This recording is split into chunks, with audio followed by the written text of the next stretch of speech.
పిండము వింటుంది. మీరు నమ్మండి నమ్మపోండి, ఇవాళ పెద్దలు కూడా అంగీకరిస్తున్నారు. పిండానికి వినే శక్తి ఉంటుంది. నేను మీకు ఇది నేను ఇంకా చెప్పకుండా ఉండలేను, నా వ్యక్తిగత అనుభవం అయినా.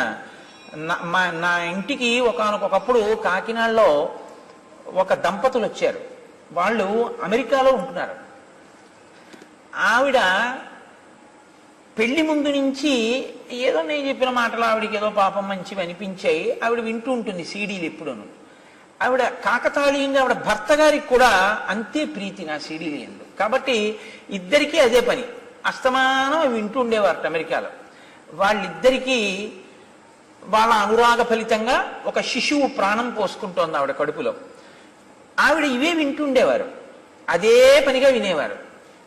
ఆ పుట్టినటువంటి పాప మిరిసిపోతోంది సీతమ్మ తల్లిలా. అది పాకేటటువంటి వయసు వచ్చింది.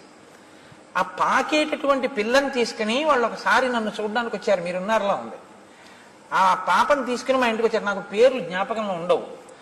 తీసుకొస్తే ఆ పాప నిద్రపోతుంది మా ఇంటికి వచ్చేప్పటికి. వాళ్ళు తీసుకెళ్ళి లోపల మంచం మీద పడుకోబెట్టండి అమ్మా, ఎంతసేపు ఒళ్ళో పెట్టుకుంటారన్నాను.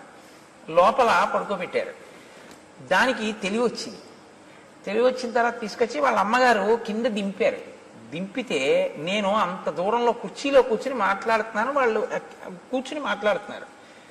ఆ పిల్ల గబ్బ గబ్బ గబ్బ గబ్బ గబ్బ గబ్బ పాక్కుంటూ వచ్చి నా 2 కాళ్ళు పట్టుకుని ఇలా తలెత్తి చూస్తాను. నేను దాన్ని ఎత్తుకుని తొడ మీద కూర్చోబెట్టుకున్నాను. తొడ మీద కూర్చోబెట్టుకుని ఏమమ్మా ఏం అలా చూస్తున్నావు అన్నాను.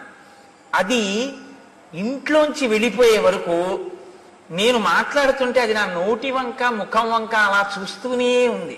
అంటే అది తల్లిగారి గర్భంలో ఉండగా నా మాటలు అదే పనిగా విని అది నిద్రపోతున్నది నా మాటలకు ఉలిక్కి పడి లేచింది. నేను ఇన్ని నెలలుగా వింటున్న మాటలు ఈ శరీరంలోంచే వస్తున్నాయన్నమాట. అందుకని అది నా నోటిని నా ముఖాన్ని ఆశ్చర్యంగా అలా చూస్తూ కూర్చుంది ఒళ్ళో. కాబట్టి వింటాయి గర్భస్థ పిండాలు.